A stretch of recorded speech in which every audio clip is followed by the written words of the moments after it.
तुकडोजी महाराज पुण्यतिथी आणि राष्ट्रसंत तुकडोजी महाराज नागपूर विद्यापीठाच्या शताब्दी पर्वानिमित्त राष्ट्रसंत व्याख्यानमालेत कार्यक्रमाचे अध्यक्ष माननीय कुलगुरू डॉक्टर सुभाष चौधरी, प्रकुलगुरू डॉक्टर संजय दुधे, प्रमुख अतिथी माननीय प्रशांत ठाकरे, विश्वस्नेह फाउंडेशनचे अध्यक्ष, कुलसचिव डॉक्टर राजू हिवसे, राष्ट्रसंत तुकडोजी महाराज अध्यासन प्रमुख डॉक्टर विजयालक्ष्मी थोटे, गुरुदेव सेवा मंडळाचे सर्व सेवक भक्त, समस्त विद्याशाखांचे अधिष्ठाता, विद्यापीठ प्राधिकरणाचे सदस्य, शताब्दी महोत्सव समितीचे पदाधिकारी, समस्त विभाग प्रमुख, प्राध्यापक, विद्यापीठ कर्मचारी आणि उपस्थित सर्व सन्माननीय श्रोतृवृंदांचे मी अमृता इंदुरकर मनपूर्वक स्वागत करते.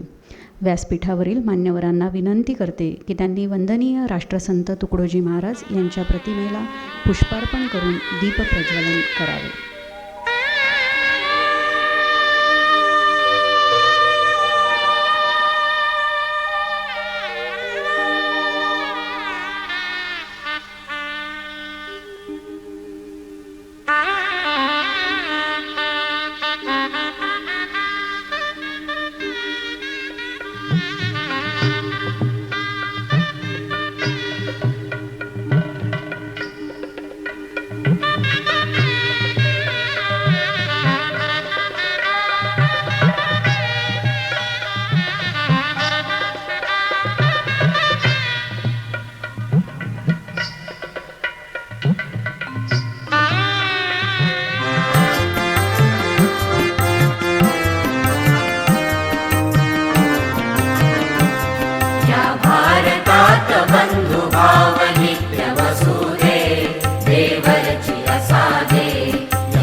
मी कुलसचिव डॉक्टर राजीव हिवसे यांना विनंती करते.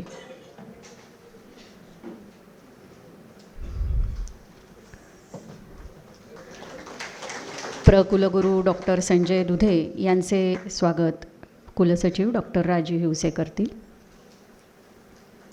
आजचे प्रमुख वक्ते विश्वस्नेह फाउंडेशनचे संस्थापक आणि अध्यक्ष माननीय डॉक्टर प्रशांत ठाकरे यांचे स्वागत कुलसचिव डॉक्टर राजीव हिवसे करतील.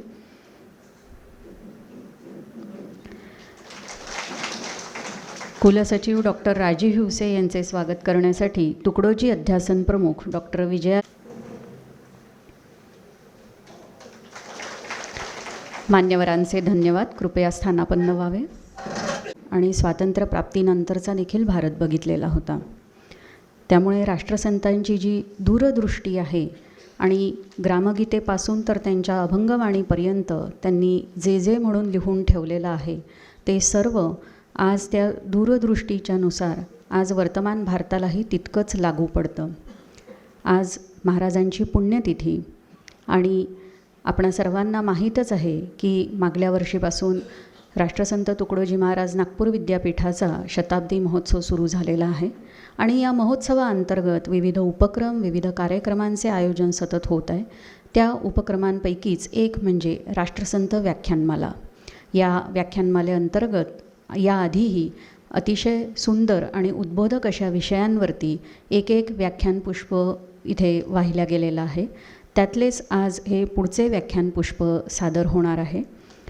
आजच्या या पुण्यतिथी दिनानिमित्त प्रास्ताविक आणि प्रमुख अतिथींचा परिचय करून देण्यासाठी तुकडोजी अध्यासन प्रमुख डॉक्टर विजयालक्ष्मी थोटे यांना आमंत्रित करते. वंदनीय राष्ट्रसंत तुकडोजी महाराज यांना मी नमन करते. आज राष्ट्रसंत तुकडोजी महाराज यांची 55वी पुण्यतिथी आणि राष्ट्रसंत व्याख्यानमालेचे 6वे पुष्प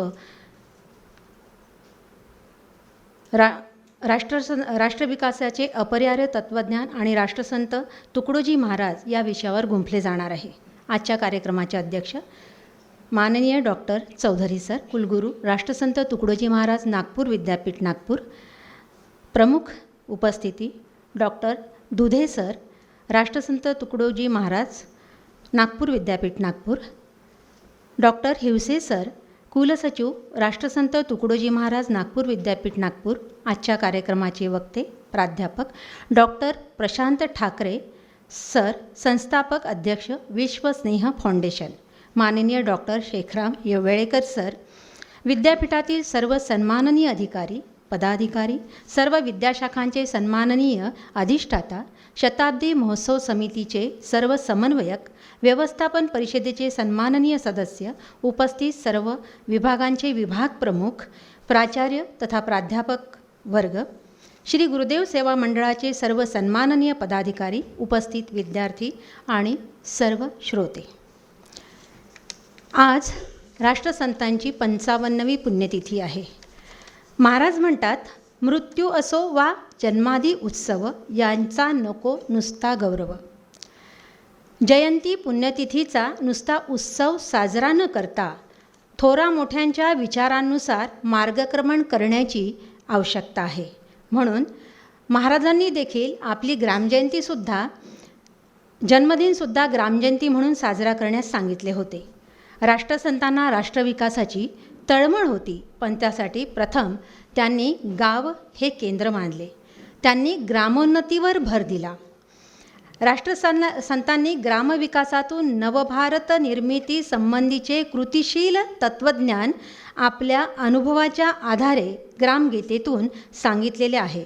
राष्ट्रसंत म्हणतात, मानव मात्रांचे प्रथम माहेर, आपुले गाव त्यातील घर, यातूनी प्रगती करीन सुंदर, पुढे जावे विश्वाच्या. सर्व ग्रामवासियांनी आपले गाव हेच आपले तीर्थक्षेत्र समजून आदर्श ग्रामनिर्मितीचा संकल्प केला तर प्रत्येक गावाचा विकास होईल व राष्ट्रविकास साधला जाईल. स्मार्ट सिटी निर्माण करण्यावर आज सर्वांचा कल असला तरी स्मार्ट व्हिलेज निर्मिती व्हायला हवी, त्याशिवाय देशाचा खरा विकास संभवतच नाही. हे राष्ट्रसंतांना ठाऊक होतं. राष्ट्रसंतांनी त्यासाठी समाज मनात चेतना जागविली. ते म्हणतात, आओ सुंदर देश बनाए, सुंदर अपना गाव बनाए. तसेच उठा उठा श्रीमंतांनो, अधिकाऱ्यांनो, पंडितांनो, सुशिक्षितांनो, साधूजनांनो, हाक आली क्रांतीची, गावागावाशी जागवा, भेदभाव समूळ मिटवा, उजळा ग्रामोन्नतीचा दिवा तुकड्या म्हणे. अशी कळकळीची साथ महाराज तुम्हा आम्हा सगळ्यांना घालतात आहे.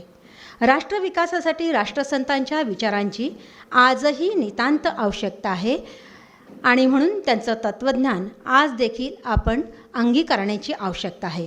त्यासंबंधीचे जे विचार आहेत ते आजचे वक्ते जे आहेत ते आपल्यापुढे मांडणारच आहेत.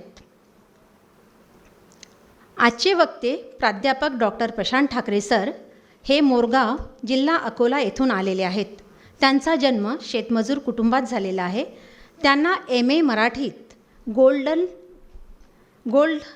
मेडल मिळालेलं आहे. ते अखिल भारतीय गुरुदेव सेवा मंडळ, गुरुकुंज आश्रम मोझरी येथे प्रचारक म्हणून जबाबदारी सांभाळतात. विश्वस्नेह फाउंडेशनचे ते संस्थापक आहेत. शब्दसंस्कार वक्तृत्व अकॅडमीचे संचालक आहेत. तसेच राष्ट्रीय युवा प्रबोधनकार, कीर्तनकार, भागवत प्रवक्ते, कवी व लेखक आहेत. सामाजिक कार्यकर्तेही आहेत. निराधार मुलांचे पालकत्व स्वीकारून त्यांना शिक्षण व आदर्श संस्कारांचे शिक्षण देण्याचे कार्य ते करतात. आतापर्यंत 16 मुलांचे पालकत्व स्वीकारून दायित्व त्यांचं सुरू आहे. आजपर्यंत ग्रामीण व नागरी क्षेत्रात 2000पेक्षा अधिक कार्यक्रमात त्यांनी सहभाग घेतलेला आहे. आंतरराष्ट्रीय स्तरावर नेपाळलाही कार्यक्रमात ते सहभागी झालेले आहेत. ग्रामगीता व शिवाजी महाराज आदी विषयांवर त्यांचे प्रबोधनात्मक कार्य सुरू असते. तसेच राष्ट्रधर्म प्रचार समिती, गुरुकुंज सुसंस्कार शिबिरांमधून हजारो विद्यार्थ्यांना सुसंस्कारांची शिकवण व निर्व्यसनी निरुपद्रवी जीवन जगण्याचे प्रशिक्षण देण्याचे कार्य सुरू असते. त्यांनी फार कमी वयात केलेल्या कार्यामुळे त्यांना आतापर्यंत अनेक पुरस्कार प्राप्त झालेले आहेत. सन 2019मध्ये 7वे अखिल भारतीय मराठी संत साहित्य संमेलन अर्जुनी मोरगाव या ठिकाणी त्यांना राज्याचे माननीय उपमुख्यमंत्री देवेंद्र फडणवीस यांच्या हस्ते शेकडो तरुणांना निर्व्यसनी केल्याबद्दल व मानवतेच्या विचारांचे कमी वयात केलेल्या प्रबोधन कार्यासाठी युवा प्रबोधनकार म्हणून त्यांना गौरविण्यात आलेले आहेत. आजपर्यंत 200पेक्षा जास्त वक्तृत्व स्पर्धांमध्ये त्यांना प्रथम क्रमांक प्राप्त झालेला आहे. सन 2023 साली तरुणाई फाउंडेशन कुटासातर्फे दिला जाणारा प्रबोधन सेवा पुरस्कार त्यांना प्राप्त झाला आहे. सन 2015 साली निंबाले अहमदनगर यांच्यातर्फे दिला जाणारा युवक रत्न पुरस्कार मिळालेला आहे. अखिल भारतीय श्री गुरुदेव सेवा संघटनतर्फे श्री गुरुदेव युवा गुणवत्ता पुरस्कार प्राप्त झालेला आहे. 2015 साली हुतात्मा राजगुरू विचारमंच खेडतर्फे महाराष्ट्राचा प्रवक्ता पुरस्कारही त्यांना मिळालेला आहे. 2014 साली पाबळजी पुणेतर्फे दिला जाणारा सर्वोत्तम युवा वक्ता पुरस्कारही त्यांना देऊन त्यांचा गौरव करण्यात आलेला आहे. पुणे विद्यापीठाअंतर्गत आंतरराष्ट्रीय विद्यापीठ मराठी वक्तृत्वासाठी सुवर्ण किताब पुरस्कार त्यांना मिळालेला आहे. त्यांचे विचार, अशा श्रेष्ठ वक्त्याचे विचार आज आपण ऐकणार आहोत. धन्यवाद. आजच्या या व्याख्यानपुष्पसाठी अतिशय व्यासंगी आणि अभ्यासपूर्ण असे व्यक्तिमत्व लाभलेले आहेत. धन्यवाद मॅडम. खरं म्हणजे विद्यापीठाची ही अगदी सुरुवातीपासून परंपरा राहिलेली आहे की इथे ज्यांचं उद्बोधनपर व्याख्यान आपल्याला प्राप्त होत असतं त्या पाहुण्यांचा आपण अतिशय आदर सन्मानाने सत्कार करीत असतो. तेव्हा मी कार्यक्रमाचे प्रमुख अतिथी आणि वक्ते माननीय डॉक्टर प्रशांत ठाकरे यांचा मानचिन्ह, ग्रामगीता, शाल व श्रीफळ देऊन सत्कार करण्यासाठी माननीय कुलगुरू डॉक्टर सुभाष चौधरी यांना विनंती करते.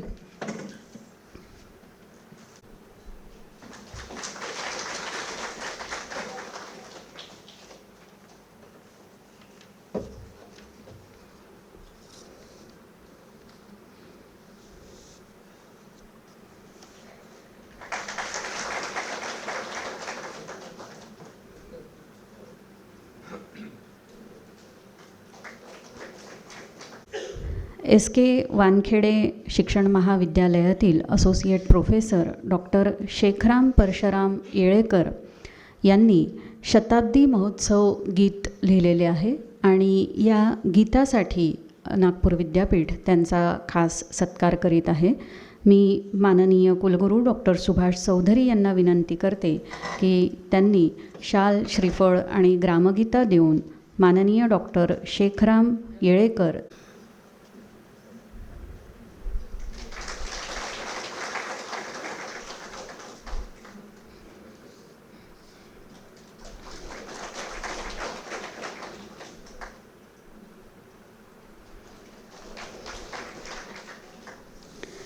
करण्यात येणार आहे. सर्वप्रथम रवींद्र विश्वनाथ भुरे यांना पहिले पारितोषिक प्रदान होत आहे. माननीय कुलगुरू आणि अतिथींना विनंती की त्यांनी रवींद्र विश्वनाथ भुरे यांना पहिल्या पारितोषिकाचे प्रमाणपत्र देऊन कौतुक आणि गौरव करावा.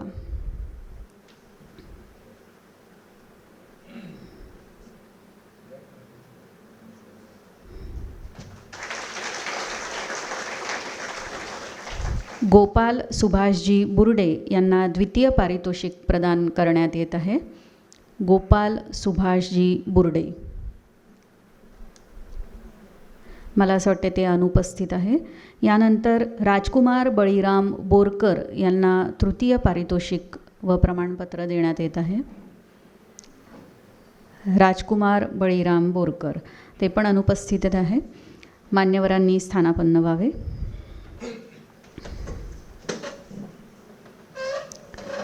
करायला विनंती करते.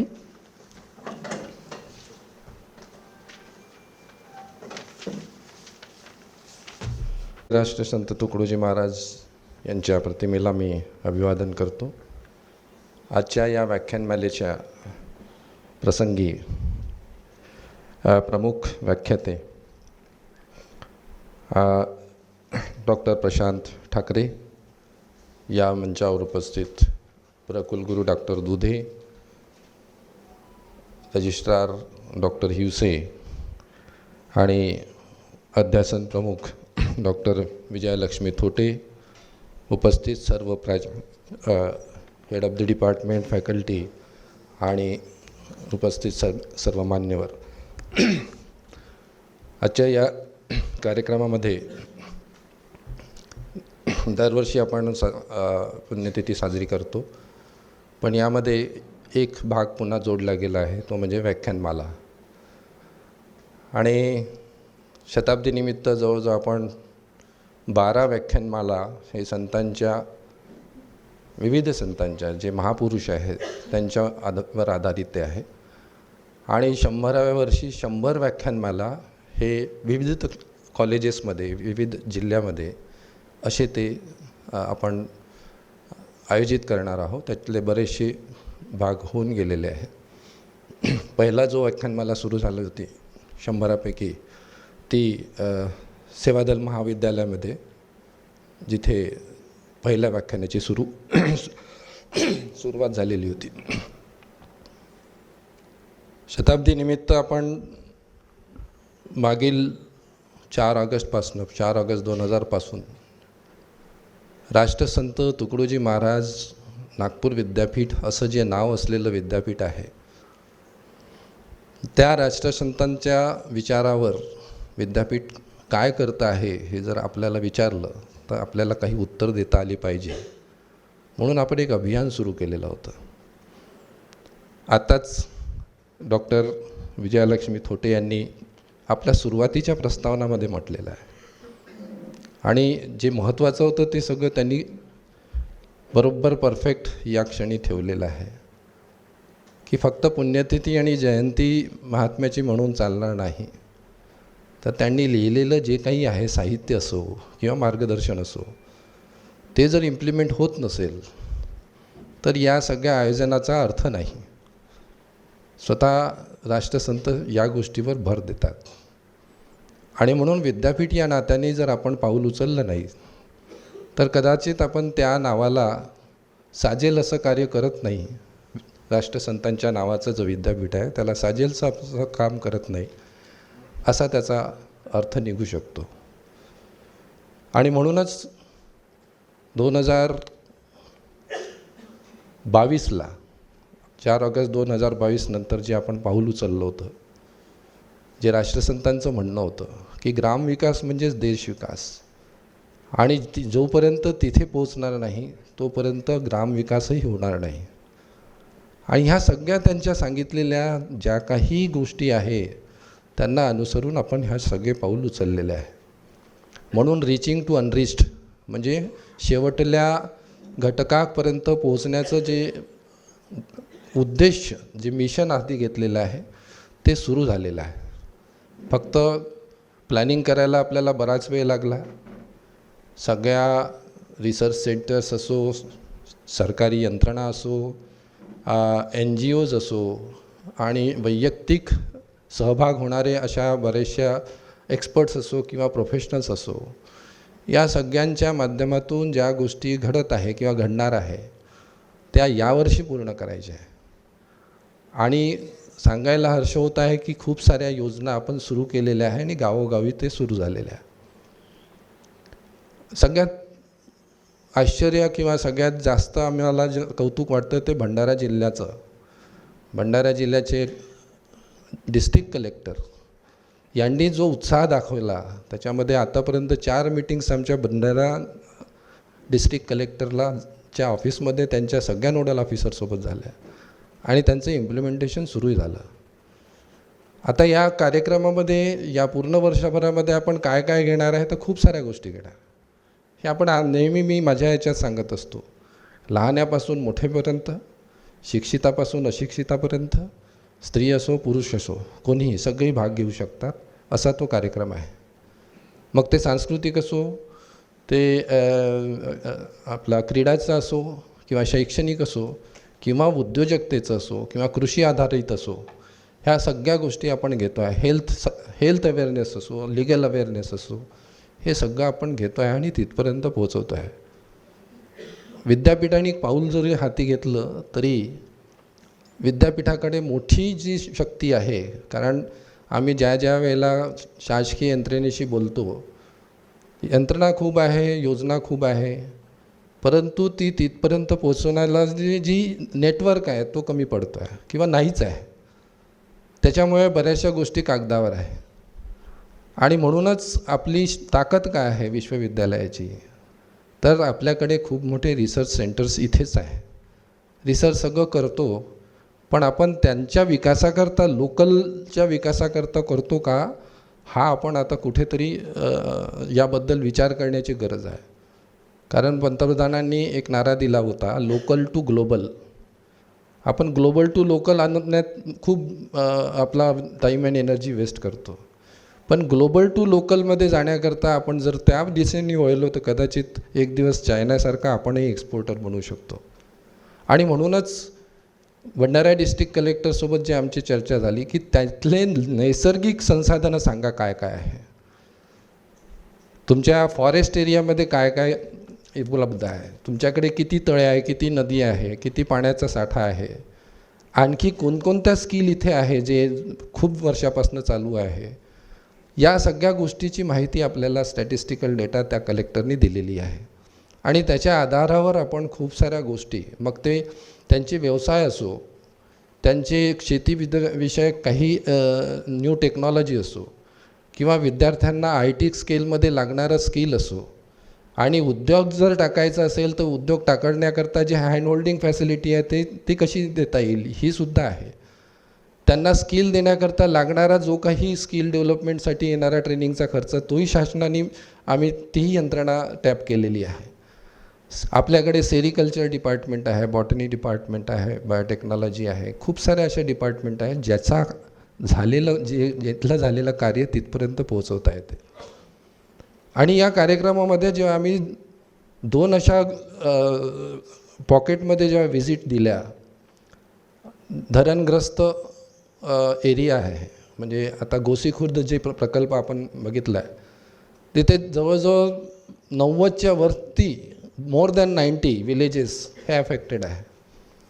त्यांच्या जमिनी गेलेल्या आहे, शेती गेलेली आहे पाण्यात. म्हणजे आता जेव्हा धरण बनतं तेव्हा त्यांना शासनाला ते द्यावं लागतं आणि त्याची किंमत खूप कमी मिळते त्यावेळेला, शेतीची किंमत.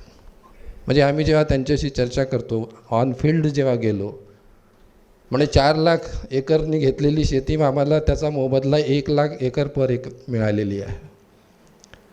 म्हणजे पैसा जास्त लागला. समजा त्यांच्याकडे 15 एकर शेती असेल तर 4 एकर किंवा 5 एकर विकत घेता आली दुसरीकडे, अशी या स्थितीमध्ये. आता त्यांच्याकडे कोणतीही शेती नाही. जो काही पैसा होता मुलांच्या शिक्षणाकरता लावला. घरच्या बाया हे कामाला जातात कारण पुरुषांसाठी आसपास कामाला काहीही उद्योग नाही.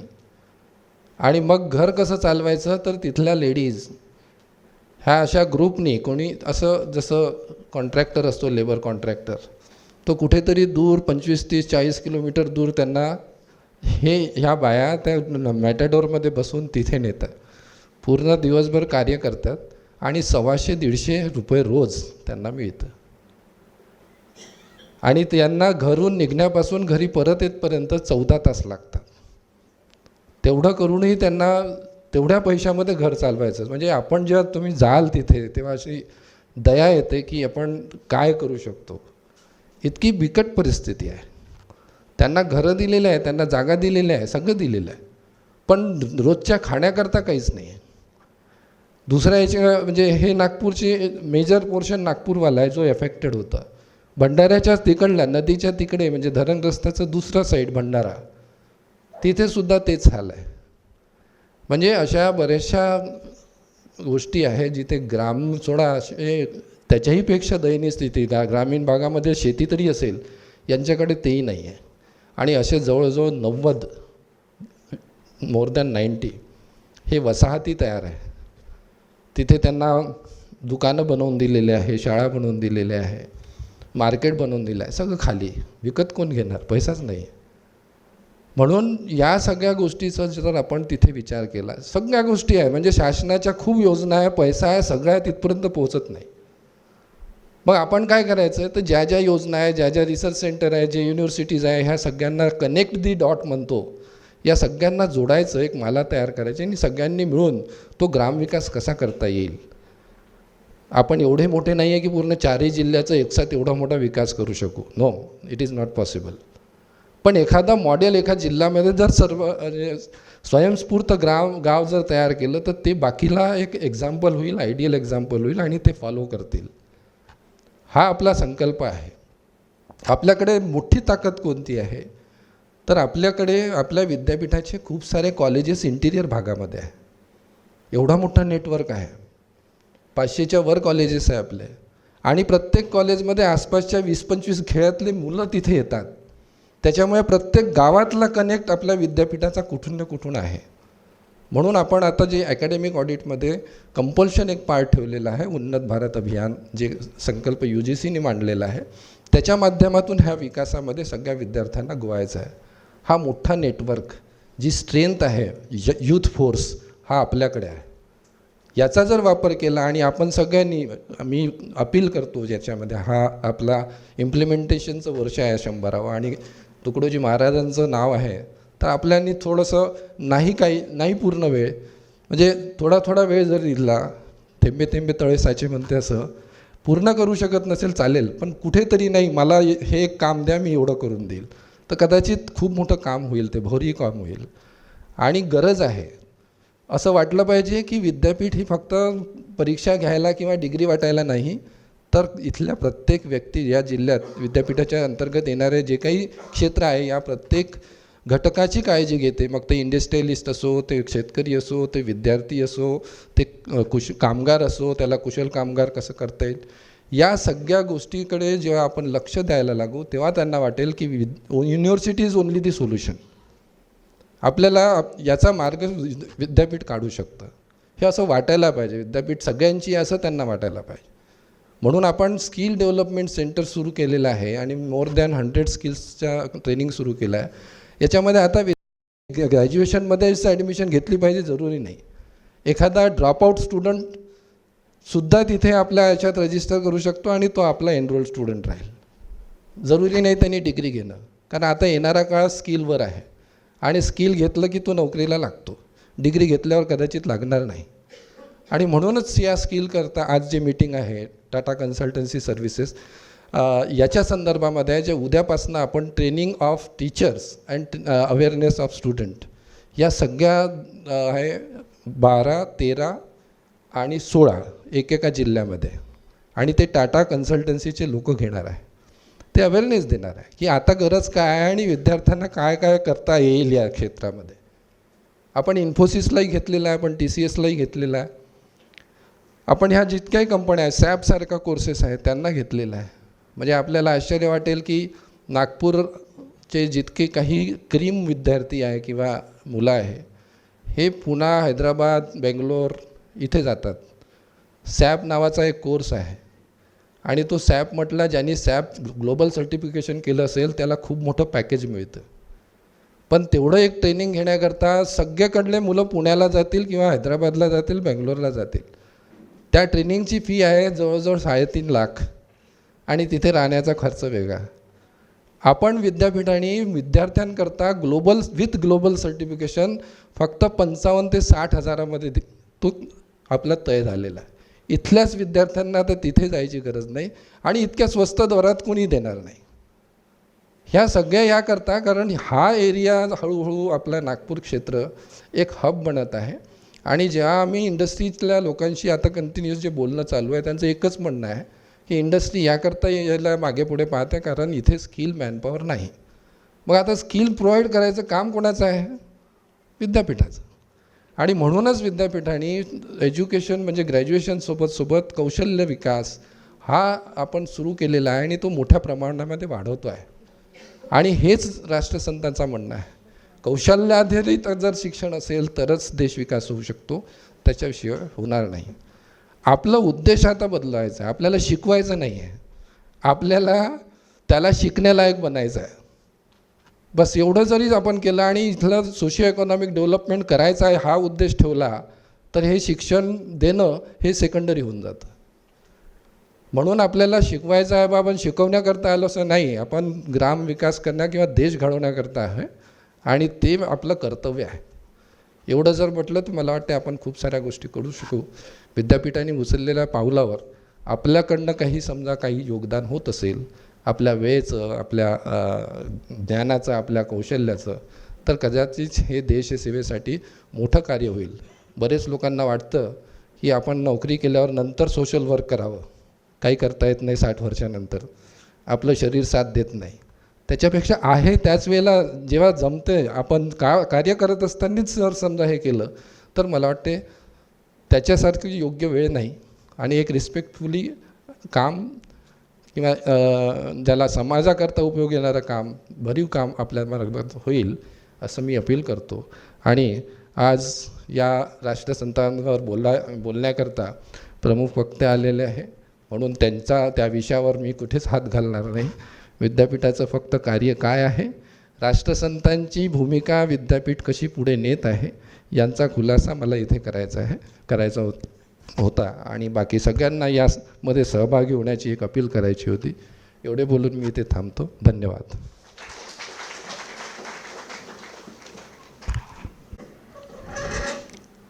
प्रमाणपत्र वितरणामध्ये द्वितीय आणि तृतीय पारितोषिक प्रमाणपत्र घेण्यासाठी मगाशी जे आले नव्हते ते उपस्थित झालेले आहेत, तेव्हा मी माननीय कुलगुरूंना 1-2 क्षण थांबण्याची विनंती करेल.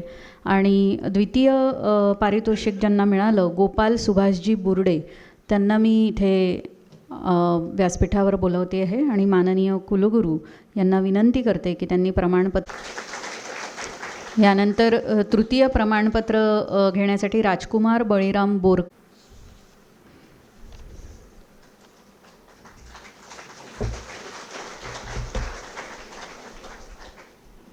30 साली विदर्भ गोंडवाना भागातील सत्याग्रही शिबिरांमध्ये महाराजांनी गायलेल्या झूठी गुलामशाही क्या डर बता रही है या व अशा भजनांमुळे राष्ट्रीय चळवळींमध्ये उत्साह संचारलेला होता.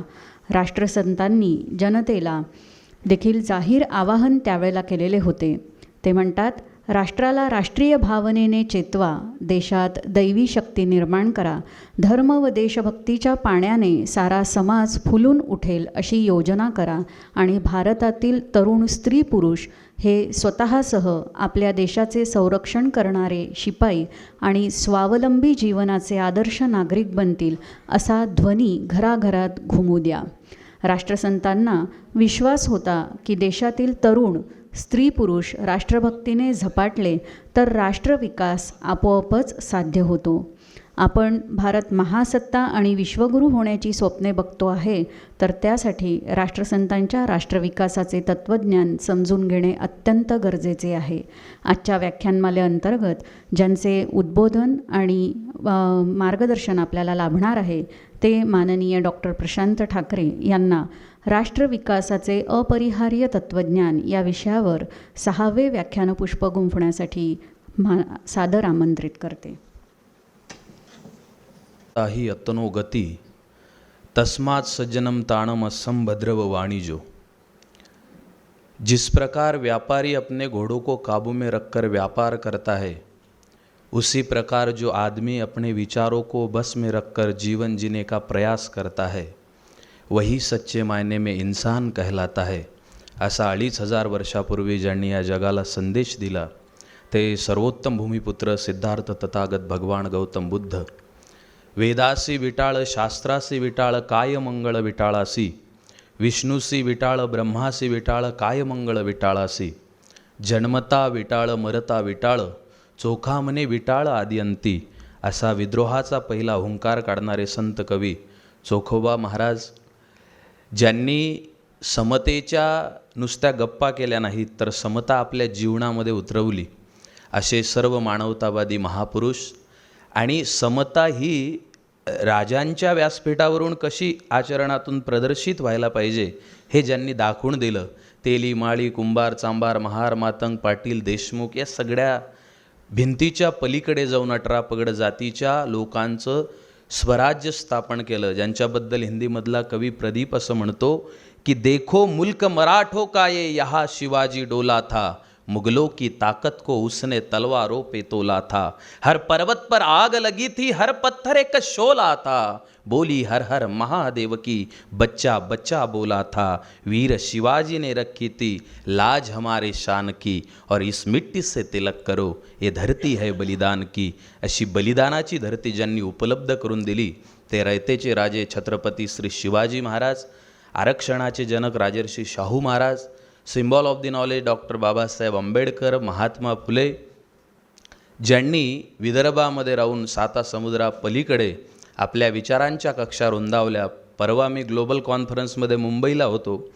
हजारो लाखो किलोमीटरवरती राहूनसुद्धा लोक ज्यांच्या जगण्याला पाहून जीवन कसं जगावं हे शिकत आहेत असे कर्मयोगी वैराग्यमूर्ती श्री संत गाडगे महाराज, आणि ज्यांच्या 55व्या पुण्यतिथीच्या निमित्ताने त्यांच्याच नावाचं विद्यापीठ. खरं तर माझ्यासाठी खूप आनंदाची गोष्ट आहे. आज एकाच दिवशी सकाळी महाराजांच्या नावानं असणाऱ्या विद्यापीठामध्ये बोलण्याचे हे भाग्य मला लाभलेले आहे, आणि संध्याकाळी राष्ट्रसंत तुकडोजी महाराज कॅन्सर हॉस्पिटलच्या वतीने, गुरुदेव सेवा मंडळाच्या वतीने कीर्तन आयोजित केलेलं आहे. तिकडेही कीर्तन करण्याची संधी लाभलेली आहे. असं ज्यांनी आपल्या जीवनातून समाज जीवनाला आपल्या तत्त्वज्ञानानं भेदून टाकलं. आणि मी नेहमी असं म्हणतो की लाखो साधू जन्माला आले, पण लाखो साधूंमध्ये एकच महात्मा असा जन्माला आला ज्या महात्म्यानं हातामध्ये खंजिरी घेऊन बॉर्डरवरती उभं राहून बोलण्याची हिंमत केली. महाराज हातात खंजिरी घेऊन उभे राहतात, आणि हातात खंजिरी घेऊन समोर बंदुकी धारण केलेले सैनिक आहेत, आणि त्या संगिणीच्या समोर, त्या बंदुकीच्या समोर छाती पुढे करून महाराज असं म्हणतात, गजकी हमेशा चालको गद्दे कभी पाते नहीं, कुत्ते भले ही भौंकते पर बीच में आते नहीं, पर शेर ऐसी शक्ति है जो कुशल होता खेल में, करके वही राजा होता जंगलों के मेल में.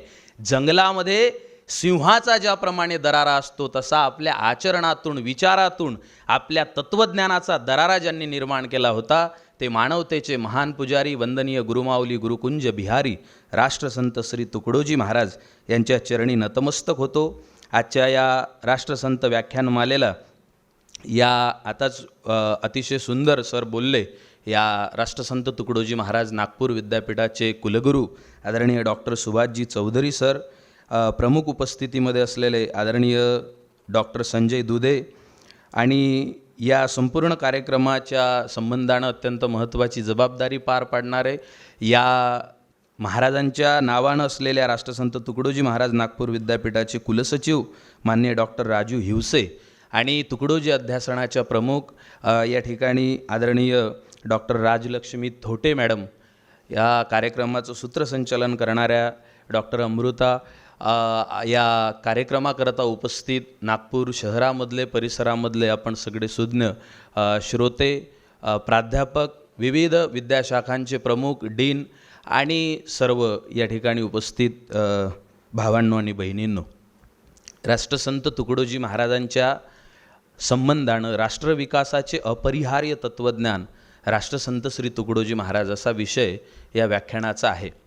पहिल्यांदा आपण ही गोष्ट लक्षात घेतली पाहिजे की राष्ट्रविकास ज्याला म्हणतात किंवा राष्ट्र ज्याला म्हणतात ते नेमकं काय आहे. विद्यापीठाचा परिसर आहे म्हणून थोडं त्या दृष्टीनं बोलतो. राष्ट्र ही संकल्पनाच आता धुसर होते की काय अशा पद्धतीची परिस्थिती निर्माण झालेली आहे.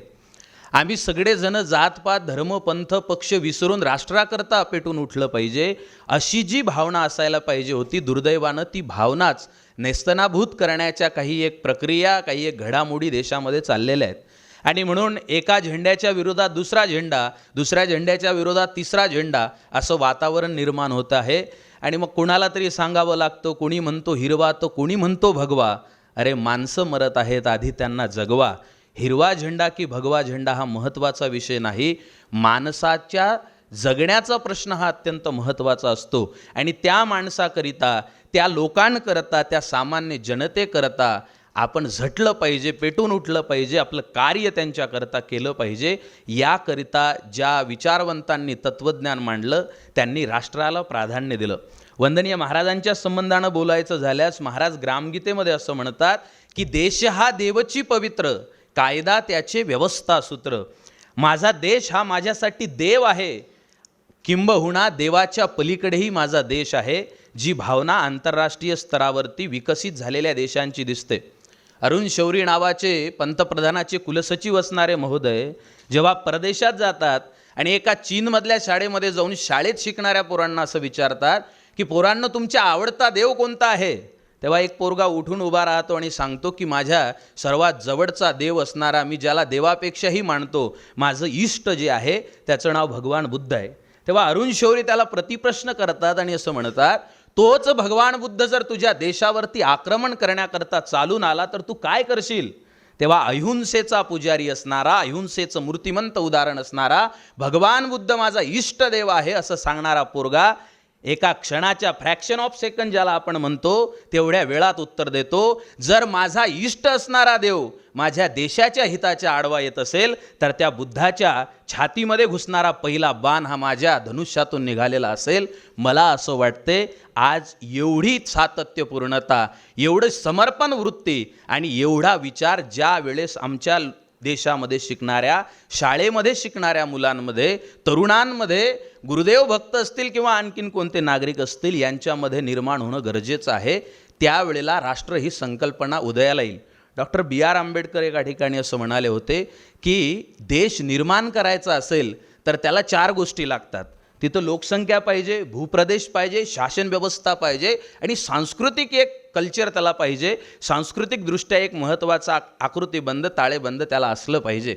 मग त्यांना विचारलं की ह्या 4 गोष्टी असल्या तर देश बनतो, मग राष्ट्र बनण्याकरता याच्यासाठी काय पाहिजे? डॉक्टर बाबासाहेब आंबेडकर असं म्हणतात की या 4 गोष्टी जेव्हा अस्तित्वात येतात तेव्हा फक्त देश बनतो, पण या 4ही गोष्टीच्या पलीकडे आपल्या देशामध्ये राहणाऱ्या लोकसंख्येतला प्रत्येक माणूस हा माझा जीव जेवढा प्रिय आहे तेवढाच प्रिय मला वाटायला लागेल, तेव्हा त्या देशालाच राष्ट्र असं म्हटल्या जाते.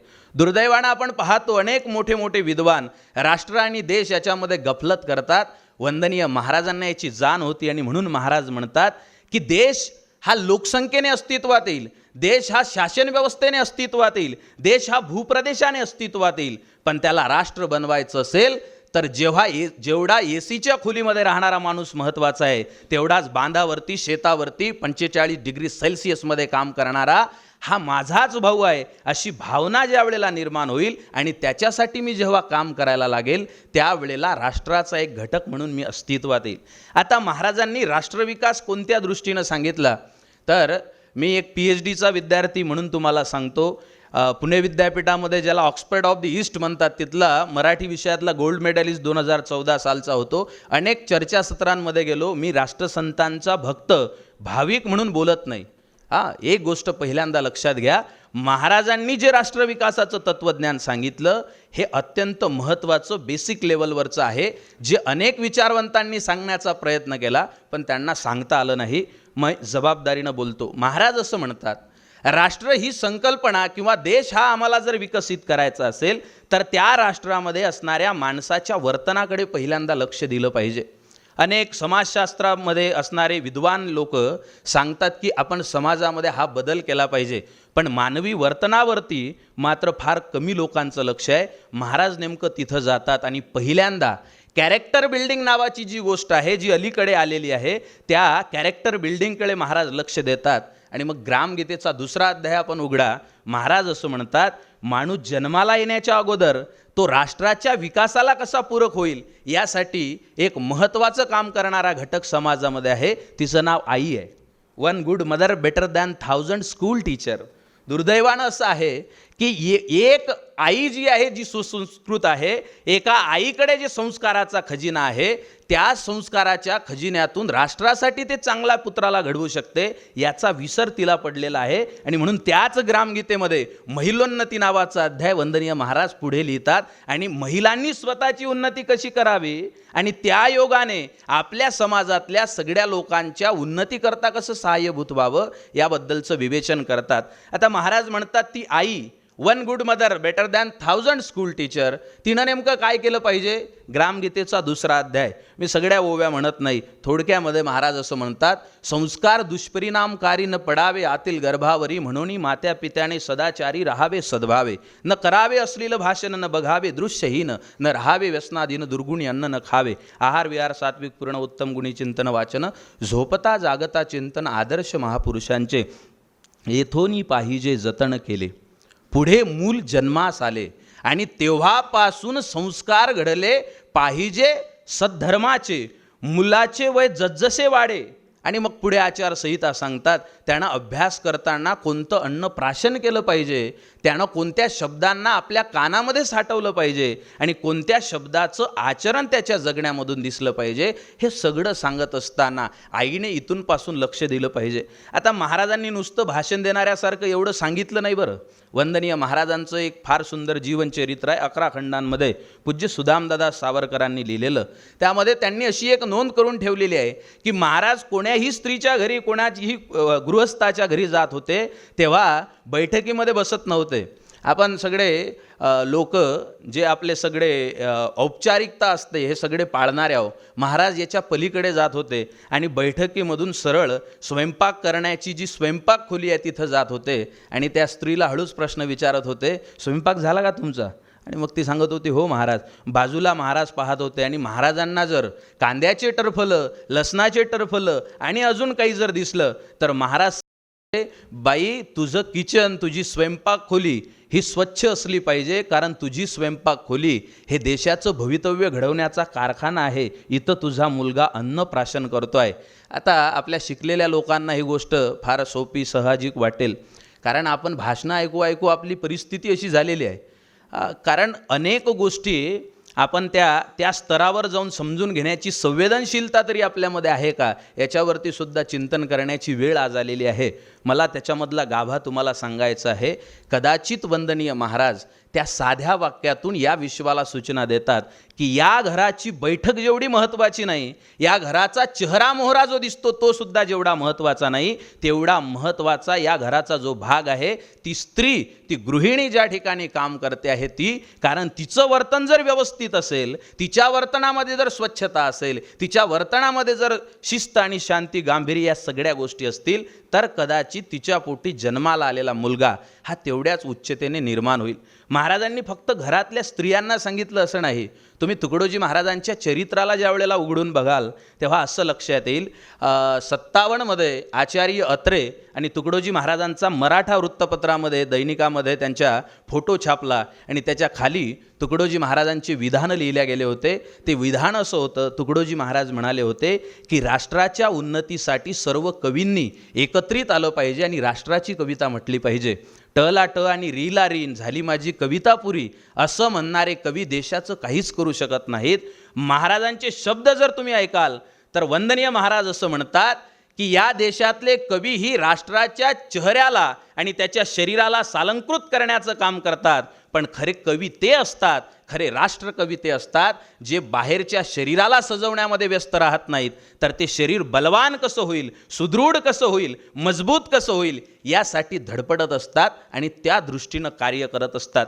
फक्त तिथंच सांगून थांबले नाहीत.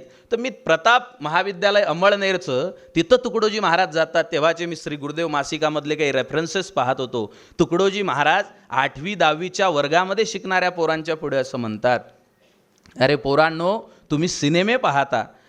हे महाराजांचे वाक्य जसेच्या तसे सांगतो. It's very important sentence, double inverted comma, single underline, point noted. Maharaj असं म्हणतात, पोरांनो तुम्ही सिनेमे पाहता आणि सिनेमे पाहून तेरे प्यारी प्यारी सूरत पर किसी की नजर ना लगे म्हणता. अरे तुमच्यासारख्या पोरांनी, तुमच्यासारख्या शिक्षण घेणाऱ्या विद्यार्थ्यांनी जर मुलीला पाहून तेरी प्यारी प्यारी सूरत म्हटलं तर देशाच्या सुरतीकडे, देशाच्या चेहऱ्याकडे कोण लक्ष देईल सांगा बरे. वंदनीय महाराजांचे शब्द काळजात साठवण्यासारखे आहेत.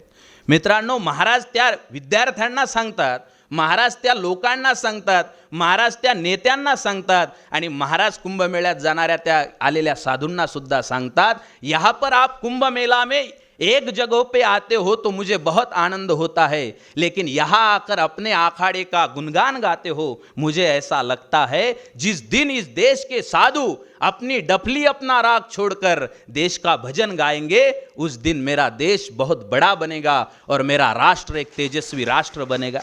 हे किती सुंदर तत्वज्ञान आहे. या तत्वज्ञानाचा पाठलाग करत करत वंदनीय महाराज फक्त बोलघेवड्यांसारखे बोलत नाहीत. मला फार दुःख वाटते. तुकडोजी महाराज किती महान होते याच्यावरती फेसबुकवर एखादा माणूस लिहितो आणि मग त्याच्यावर 10 लोक बोलतात. एखादा माणूस तुकडोजी महाराजांच्या संबंधानं लेखन करतो आणि मग त्याच्यावरती 20 लोक कमेंट करतात.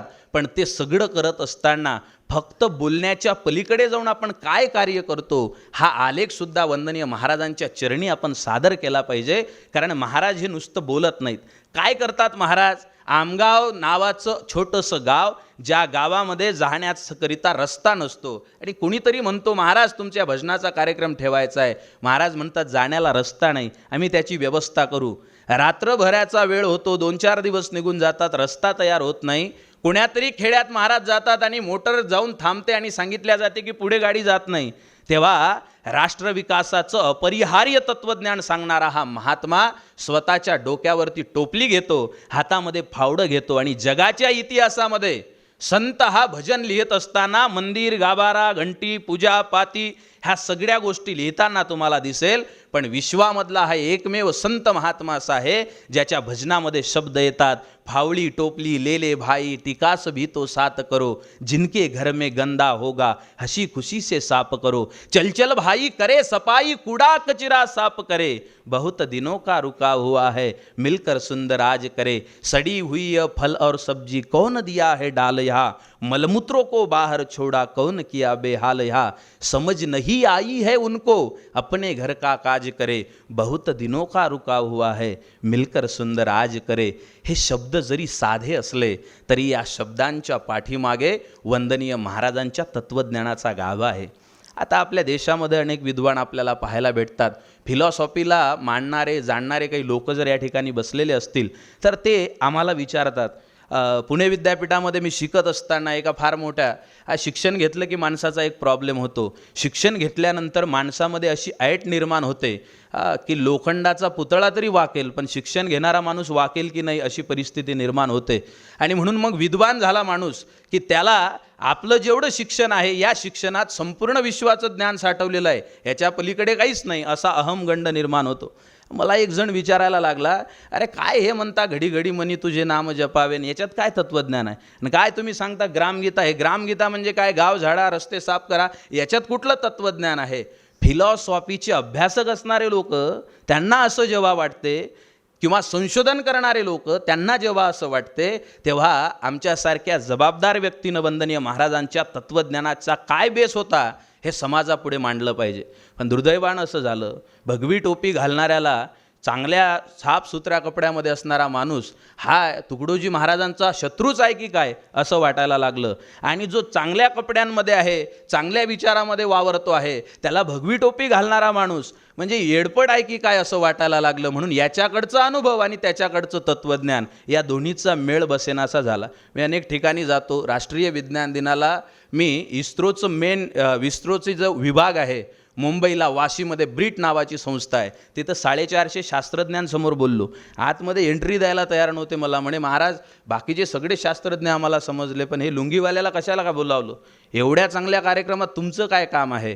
आम्ही माणसांना असं पाहायला लागलो. मी हे यासाठी सांगतो, तुकडोजी महाराजांना सुद्धा लक्षपूर्वक ऐका, तुकडोजी महाराजांना सुद्धा हातामध्ये खंजेरी घेऊन गावागावामध्ये कुठंतरी भजन करत फिरणारा एक साधू आहे असं आचार्य अत्रेंसारखा माणूस जर काही दिवस मानत असेल तर आपल्यासारखे छोटे मोठे विद्वान भुलतात. याच्यात मला काही नवल वाटत नाही. महाराजांकडे त्या दृष्टीनं पाहिल्या गेलं. पण माझ्या राष्ट्रसंतांच्या तत्त्वज्ञानाचा बेस मी तुम्हाला सांगतो. पूर्वेकडचे देश, संपूर्ण पूर्वेकडचे देश भगवान बुद्धाच्याही पलीकडे एका व्यक्तीला मानतात फिलॉसॉफीच्या क्षेत्रात, तत्त्वज्ञानाच्या क्षेत्रात.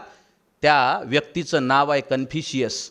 या कन्फ्युशियसला पूर्वेकडचे सगळे लोक जे आहेत, देश जे आहेत ते पूज्य मानतात. कन्फ्युशियस सारखा विचारवंत नाही असं म्हणतात. त्या कन्फ्युशियसला ज्या वेळेला आशिया खंड सुद्धा नीटपणाने ओळखत नव्हता, माझे शब्द लक्षपूर्वक ऐका, ज्या वेळेला त्या कन्फ्युशियसला आशिया खंड म्हणतो मी, भारत ज्या खंडामध्ये येतो तो आशिया खंड सुद्धा कन्फ्युशियसला पूर्णपणाने ओळखत नव्हता, तेव्हा गुरुकुंज मोजरीच्या दास टेकडीवर पायथ्याला कन्फ्युशियसचा पुतळा बसवणारा जगातला एकमेव महात्मा म्हणजे राष्ट्रसंत श्री तुकडोजी महाराज आहेत. ज्या कन्फ्युशियसचे तत्त्वज्ञ, ज्या कन्फ्युशियसचं तत्त्वज्ञान हे डॉक्टर B.R.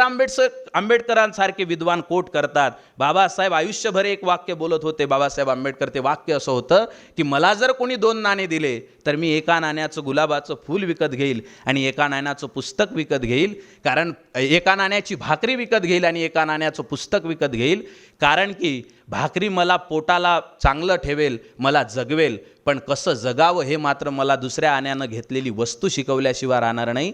हे वाक्य दुसऱ्या तिसऱ्या कोण्या व्यक्तीचं नसून कन्फ्युशियसचं आहे. मला नवल वाटतं 4थ्या वर्गाचा अर्धा अभ्यासक्रम पूर्ण करणारे तुकडोजी महाराज त्या कन्फ्युशियसच्या तत्त्वज्ञानाला कशा पद्धतीनं आकलन करून घेत असतील. मला असं वाटतं ग्रामगीतेच्या 38व्या अध्यायामध्ये, 40व्या अध्यायामध्ये जे साधू संतांचे नाव येतात त्याच्यामध्ये टॉलस्टॉयचं नाव लिहितात तुकडोजी महाराज, त्याच्यामध्ये कार्ल मार्क्सचं नाव लिहितात, त्याच्यामध्ये या सगळ्या तत्त्वज्ञ लोकांचे नावं ज्या वेळेला तुकडोजी महाराज लिहितात त्यावेळेला ते कोण्या पुस्तकातून पाहून PhD करणाऱ्यानं दुसऱ्याचा प्रबंध काढावा आणि पहिल्या 2 ओळी काढून टाकाव्या आणि शेवटच्या 2 ओळी काढून टाकाव्या ॲज इट इज. एक गोष्ट लक्षात ठेवा, कॉपी पेस्ट नेमकेपणापेक्षा सृजनशील गोंधळ महत्त्वाचा असतो. कॉपी पेस्ट नेमकेपणा तर हजारोंमध्ये दिसला होता. तुकडोजी महाराजांनी हे कोण्या पुस्तकातून कॉपी पेस्ट केलं नव्हतं, आतला सृजनशील गोंधळ त्यांना खुणावत होता. आणि म्हणून 4था वर्गही पूर्ण न झालेले तुकडोजी महाराज लोकांनी समजले आणि लोकांना वाटलं 4थाच वर्ग शिकला नाही याला कुठलं ज्ञान समजणार आहे. पण तेच तुकडोजी महाराज ग्रामगीतेच्या 38व्या अध्यायामध्ये जेव्हा अध्यात्माची परिभाषा करतात तेव्हा हजारो ग्रंथ त्यांच्या पुढे नतमस्तक होतात. मला असं वाटते तत्त्वज्ञानाचा खरा बेस राष्ट्रसंत श्री तुकडोजी महाराजांकडे होता. जर त्यांच्याकडे हे तत्त्वज्ञान सगळं होतं तर राष्ट्रविकासासाठी त्यांनी महिलांना सांगितलं, साधू संतांना सांगितलं, नेत्यांना सांगितलं, पुढाऱ्यांना सांगितलं असं झालं नाही. तुकडोजी महाराजांनी हे सगळं सांगत असताना त्याचा एक कृती कार्यक्रम काय असला पाहिजे याची रचना केली. आणि ती रचना करत असताना मोजरीमध्ये गुरुदेवनगर असेल, भंडारा गोंदिया जिल्ह्यातले काही गावं असतील, चंद्रपुराच्या भागातली काही गावं असतील, आता त्यांच्यानंतर पूज्य तुकारामदादा गीताचार्य यांनी चळवळीतून निर्माण केलेले जे गावं असतील त्या गावांच्या आधीचे गावंसुद्धा ज्यांच्या कार्याने रोपण केलं होतं, ज्यांनी त्या ठिकाणी कार्य सुरू केलं होतं, त्या महाराजांनी आपल्याला एक मॉडेल तयार करून दिलं. आता आपण पाहतो अलीकडे जे मॉडेल आहेत ते 3D व्ह्यूमध्ये दिसतात आपल्याला, आणि तेच झाडं, 2-4 उडणारे पक्षी, आणि आपल्याला असं वाटते की अशा पद्धतीचं मॉडेल आपल्याला तयार करायचं आहे. महाराजांनी या 3D व्ह्यूपेक्षा क्लिअर चित्र आपल्याला उभं करून दिलं. महाराज म्हणतात गाव आहे, त्या गावामध्ये खांब दिलेले आहेत आणि त्या खांबावर लावलेले लाईट हे कोण्यातरी ग्रामपंचायतच्या एखाद्या नोकराने यावं, बटन सुरू करावं आणि ते लाईट सुरू होतील. कुणीतरी यावं आणि ग्रामपंचायतच्या समोरचा परिसर झाडून टाकावं म्हणजे ते स्वच्छ होईल. या भरवशावर राहू नका, ते असं सांगतात. आपल्या देशाचं काम आपण स्वतः केलं पाहिजे, माझ्या गावाचं काम मी स्वतः केलं पाहिजे. आणि मग त्याच्यासाठी काय केलं पाहिजे तर अपनी सडके आप बनाकर चौक में दिये जलाओ. वंदनीय महाराज सांगतात की हे सगळे कामं आपण केले पाहिजे. माझ्या गावाच्या कोपऱ्यामध्ये एक वाचनालय उभं असेल, त्या वाचनालयामध्ये काय असलं पाहिजे त्याचं चित्र ग्रामगीतेमध्ये रेखाटून दिलं, काढून दिलं. महाराज असं म्हणतात गावी असावे वाचनालय जेथे नाना ग्रंथ ज्ञानमय. गावामध्ये विहीर असेल, गावी असावी विहीर पाणी पिण्यासी थंडगार. माझ्या गावात एखादं छोटंसं मंदिर असेल, ज्या मंदिरामध्ये म्हातारे पत्ते खेळण्याचा कार्यक्रम करतात. हे चित्र महाराजांना अपेक्षित नव्हतं. महाराज म्हणतात माझ्या गावचं जे मंदिर आहे ना, मंदिरे म्हणजे पाठशाळा, चाले शिक्षणाचा सोहळा, झाला निधी सर्व गोळा याची कारी लावावा. माझ्या गावातलं मंदिर हे लोकांना शिक्षण देण्याचं, लोक शिक्षणाचं एक केंद्र व्हावं हे चित्र महाराजांनी उभं केलं. आणि या प्रत्येक माणसानं आपल्या गावाच्या ठिकाणी त्या सगळ्या गोष्टी केल्या पाहिजे. जेव्हा टेक्स्ट टू कॉन्टेस्ट आपण येतो म्हणजे हे सगळ्या आयडियल गोष्टी, पण वर्तमानात ज्या वेळेला येतो त्यावेळेला आपल्या सगळ्यांकडे महागडे मोबाईल आहेत. लाख रुपयाचे मोबाईल आले. आमच्यासारखे लुंगी घालणारे महाराजच लाख रुपयाचे, 1.5 लाख रुपयाचे मोबाईल वापरत आहेत. या मोबाईलवर शेकडो प्रकारचे वॉलपेपर येतात. मग आपण तिथं जातो, एखादं सिंगापूरसारख्या सुंदर शहराचं चित्र डाउनलोड करतो आणि आपल्या वॉलपेपरवर ठेवतो. पाहिलं की प्रसन्न वाटते. हे सिंगापूरसारख्या सुंदर शहराचं चित्र मोबाईलच्या वॉलपेपरवर ठेवून आमचं गाव सुंदर होणार नाही. आमची पंचायत काय आहे माहीत आहे, आम्हाला फेसबुकवरती मोठा ब्लॉग लिहावा वाटतो, आम्हाला त्या मोठ्या जर्नलमध्ये मोठ्या मोठ्या मासिकांमध्ये लेख लिहिता येतात, आम्ही ब्लॉग मोठा लिहितो पण आमच्या कॉलनीचा ब्लॉक मात्र घाणेरडा होतो, याच्याकडे आमचं कधी लक्ष नसते. आम्ही खूप उपदेशाच्या गोष्टी सांगतो पण तो उपदेश आमच्या जीवनामध्ये कार्यरूपाने किती उतरलेला आहे याच्यावरती चिंतन करणं मात्र आम्ही विसरून जातो. महाराज म्हणतात, आता तुम्हाला लागा प्रचारा सत्वरी, आता पुरे ही बोलणी. मी याच्या आधी डॉक्टर काने साहेब सर ज्या वेळेला कुलगुरू होते तेव्हा ग्रामजयंतीच्या निमित्ताने व्याख्यानाकरता आलो होतो, तेव्हा मी असा विषय बोललो होतो, राष्ट्रसंतांनी दिलेला संदेश हा महाराजांचा हा संदेश आहे, हा राष्ट्र विकासाचं जे कार्य आहे ते सुद्धा वंदनीय महाराजांचा संदेश आहे आणि त्या संदेशाच्या दृष्टीनं आम्हाला सगळ्यांना कार्य करायचं आहे.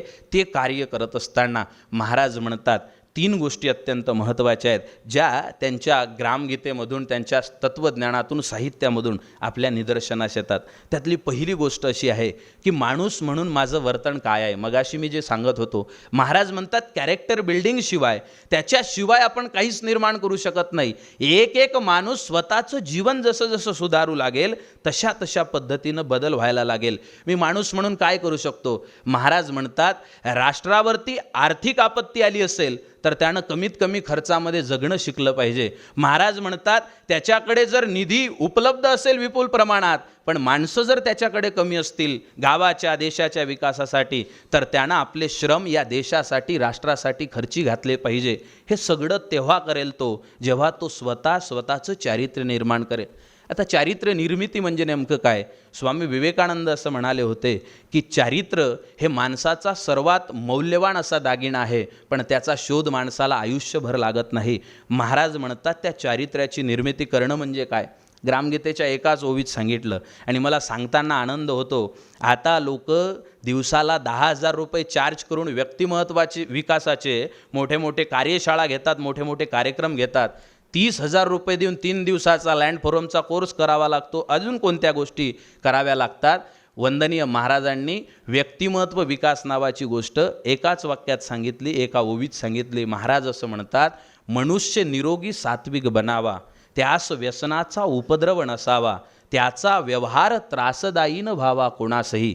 या जगातली जेंटलमॅनची सर्वात सुंदर जर कोणती व्याख्या असेल तर वंदनीय महाराजांनी ग्रामगीतेत केलेली ही व्याख्या आहे. दुर्दैवानं आपण जेंटलमॅन पाहतो, आपल्याला जेंटलमॅन कोणता दिसतो. तो लिफ्टमधून उतरत असतो आणि मग त्याचं पोट पुढे येते, मग तो श्वास आतमध्ये घेतो, रेचक कुंभक 2 मिनटं काहीतरी करतो आणि मग त्याच्या अंगात मोठं ब्लेझर चढवलेलं असते, 2 कुत्रे येतात आणि त्याचे पाय चाटायला लागतात आणि खाली लिहून येते परफेक्ट मॅन, द जेंटलमॅन. हा जेंटलमॅन नाही आहे, हा जाहिरातींनी तुमच्या डोक्यात पेरलेला चुकीचा जेंटलमॅन आहे. हा जर जेंटलमॅन असता तर लुंगी गुंडाळून भारतीयत्वाची, हिंदुत्व नाही हे वेशभूषा हे आपल्या आचरणातून, बोलण्यातून सांगणाऱ्या विवेकानंदाच्या पुढे लाखो लोक नतमस्तक झाले नसते. वंदनीय महाराज म्हणतात जेंटलमॅन बनणं, कॅरेक्टर बिल्डिंग तयार करणं हे पायापासून सुरुवात आहे. आतमधून वर्तनामध्ये बदल झाला पाहिजे. मनुष्य निरोगी सात्विक बनावा. आज किती लोक निरोगी आहेत. मी खेड्यापाड्यामध्ये फिरतो, लोक सांगतात आम्हाला, कोणी म्हणतो टोंगडे दुखतात, कोणी म्हणतो मान दुखते, कोणी म्हणते सकाळी जाग येत नाही, कोणी म्हणते झोपच लागत नाही. काही जण तर मला विचारतात, महाराज हे झोपीची गोळी आहे, हे घेतल्याशिवाय झोप येत नाही, माझी झोपीची गोळी केव्हा बंद होईल. म्हटलं पुढच्या हप्त्यात तर तुला 2 गोळ्या सुरू होतील. उजव्या कळावर झोपायचं आहे पिवळी गोळी घे, डाव्या कळावर झोपायचं आहे हिरवी गोळी घे. कारण जीवनभर दिवसभर शांततेनं झोप लागावं असं काही कामच केलं नाही ना, तुला झोप कशी काय लागेल. माणसं निरोगी बनले पाहिजे. आता निरोगी लोक नाहीत ते कसे बनावे तेही महाराजांनी सांगितलं. आता मी आरोग्यावरती काही लेक्चर द्यायला आलेलो नाही. ग्रामगीतेचा 14वा अध्याय ग्राम आरोग्य. महाराज म्हणतात सकाळी उठल्यापासून आंघोळ कशी करावी, जेवण कसं करावं हे सगळं त्यानं तो निरोगी बनेल. बरं तो निरोगी बनला, मनुष्य निरोगी सात्विक बनावा. अनेक लोक निरोगी आहेत पण सात्विक नाहीत ना.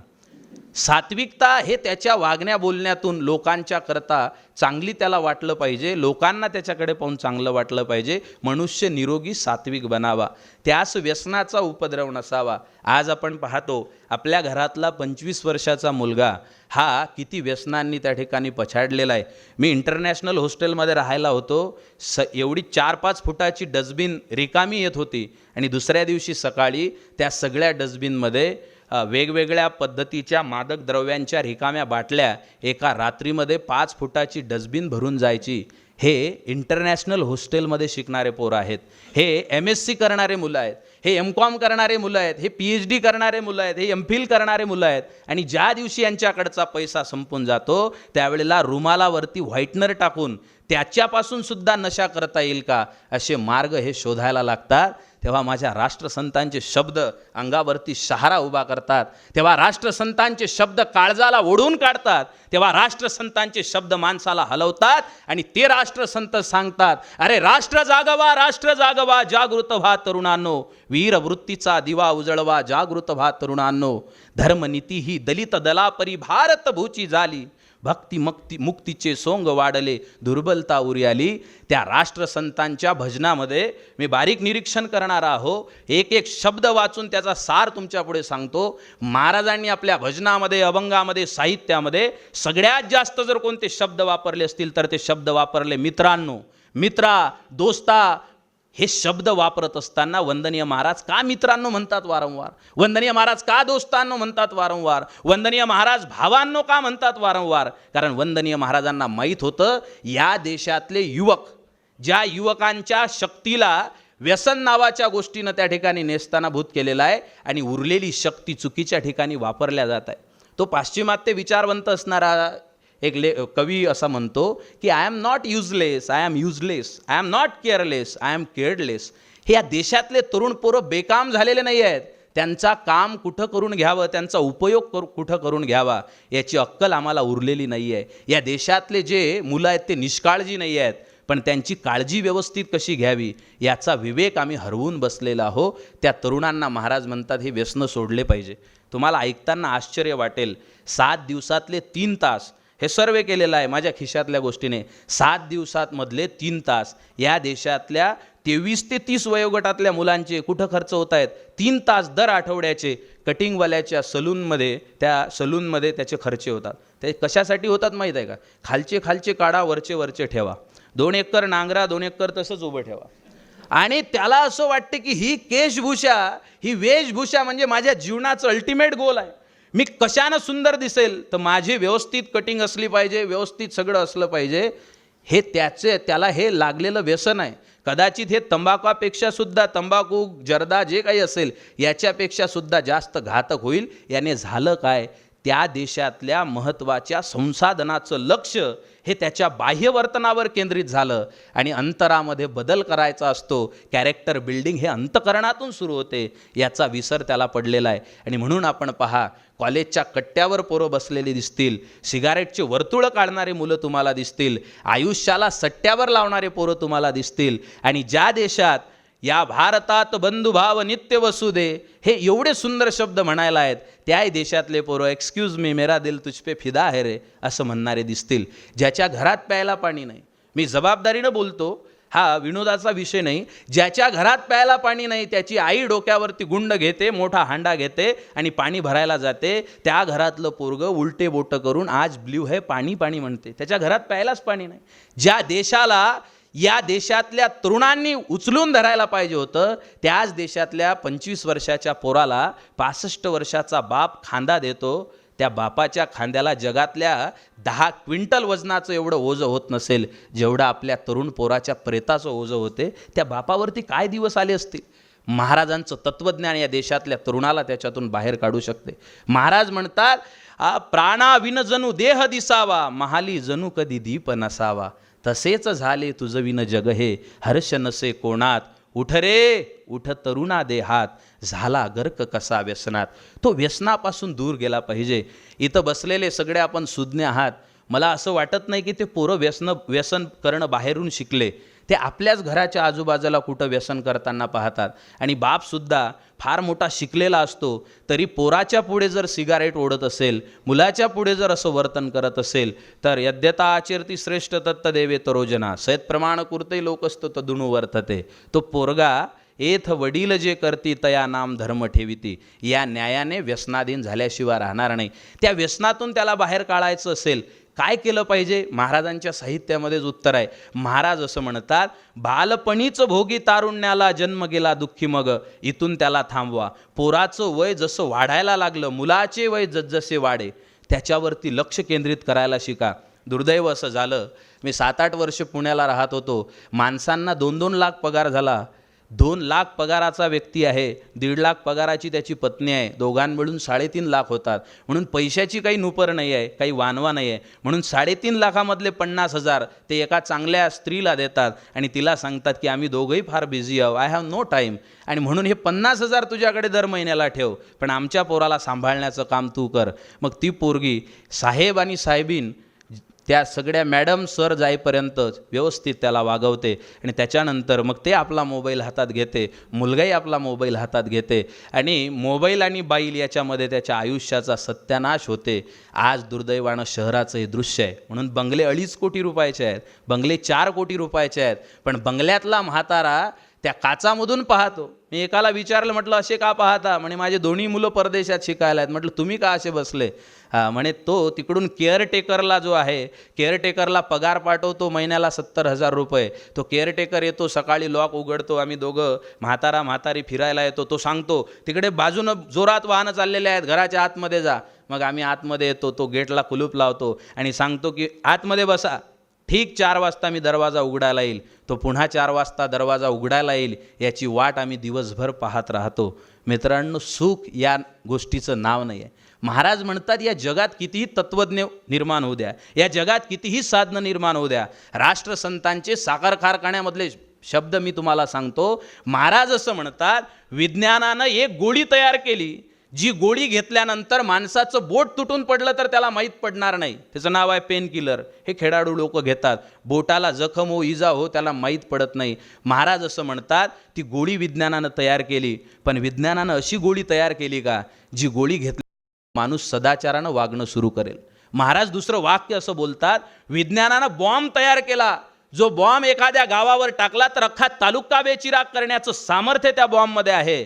पण विज्ञानानं असा बॉम्ब तयार केला का जो बॉम्ब नागपूरच्या मध्यभागी टाकला तर नागपूर शहरातले सगळे माणसं प्रामाणिकपणे आपलं जीवन जगतील. महाराज पुढे असं म्हणतात की विज्ञानानं अशी AC तयार केली जी लावल्याबरोबर कितीही तापमान असो आपल्याला त्या ठिकाणी शांतता वाटते, थंड वातावरण होते.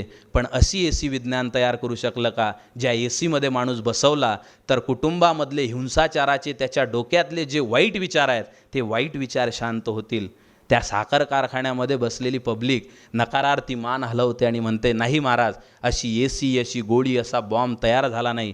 महाराज म्हणतात, चुकीचा हा गड्यांनो तुम्ही, असा बॉम्ब तयार झालेला आहे, अशी गोळी तयार झालेली आहे ज्या गोळीचं नाव आहे सामुदायिक प्रार्थना, ज्या गोळीचं नाव आहे सामुदायिक ध्यान. तुमच्या पोरांना सामुदायिक प्रार्थनेत बसवा, तुमचा पोरगा शिस्त, शांती, गांभीर्य आदी गुण शिकल्याशिवाय राहणार नाही आणि त्याच्या आयुष्यातले अर्धे प्रॉब्लेम तो स्वतः सॉल्व करायला शिकेल.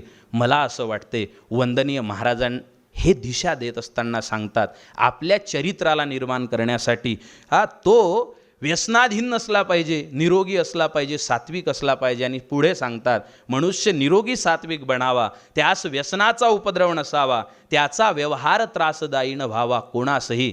हे सगळं आहे. काही काही माणसं सकाळीच मॉर्निंग वॉकला निघतात, एवढे गुडगुटीत असतात, एवढे सुंदर असतात, कोणी भेटलं की स्माईल करून नमस्कार सर म्हणतात. हे सगळे माणसं आहेत, हे सात्विक माणसं आहेत, त्यांचं शरीरसुद्धा तंदुरुस्त असते, ते निरोगीसुद्धा आहेत. त्या माणसांना मात्र जर देशासाठी काही करण्याची इच्छा नसेल, तो माणूस जर राष्ट्रासाठी माझं काही देणं लागते ही भूमिका घ्यायला जर तयार नसेल, महाराज म्हणतात तो पूर्णांशाने स्वतःचं चरित्र निर्माण करतो आहे आणि देशाला सहाय्यभूत होतो आहे असं म्हणता येणार नाही. असं चरित्र निर्माण झालं. आता त्या व्यक्तीला काय करायचं आहे तर त्या व्यक्तीला दुसरी गोष्ट करायची आहे. समूहाच्या ठिकाणी जिथं तो राहतो आहे तिथं त्यांना आपल्या आजूबाजूच्या लोकांना हे तत्त्वज्ञान, हा विचार जाऊन सांगितला पाहिजे. पहिल्यांदा आपल्या कुटुंबापासून सुरुवात केली पाहिजे. आम्ही नुसतं बोलत नाही. बऱ्याच लोकांना आमचे भाषणं ऐकून असं वाटते की हे भाषण देण्याचे स्पेशालिस्ट आहेत. आम्ही नुसतं बोलत नाही. मी स्वतःचा विवाह 160 रुपयामध्ये केलेला आहे. फक्त 160 रुपयामध्ये विवाह केला ना. मी पती पत्नीनं बसून असा हिशोब केला की किती लागत होते. म्हटलं आपण गरीब माणसं आहो, जास्तीत जास्त 2-3 लाखात आपलं आटोपलं असतं. मग तिनं सांगितलं की 1.5 लाख माझे, 1.5 लाख तुमचे, 3 लाख दोघांचे गोळा केले.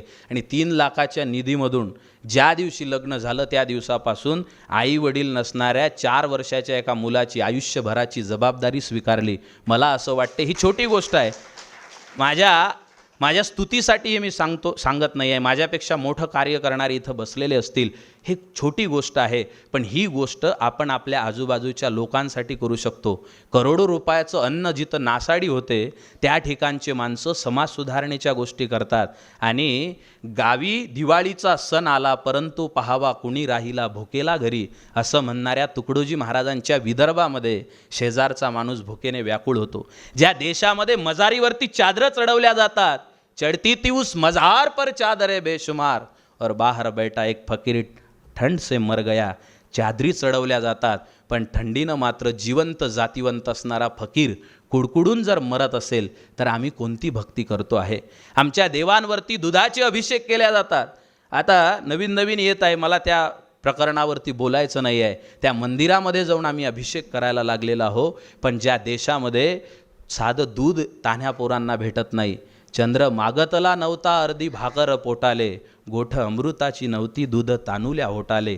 ज्या आईच्या स्तनातून दुधाचा थेंब येत नाही, ती आई रस्त्याच्या कडेला गिट्टी फोडण्याचं काम करते, आपल्या लेकराला दूध पाजण्यासाठी हतबल होते.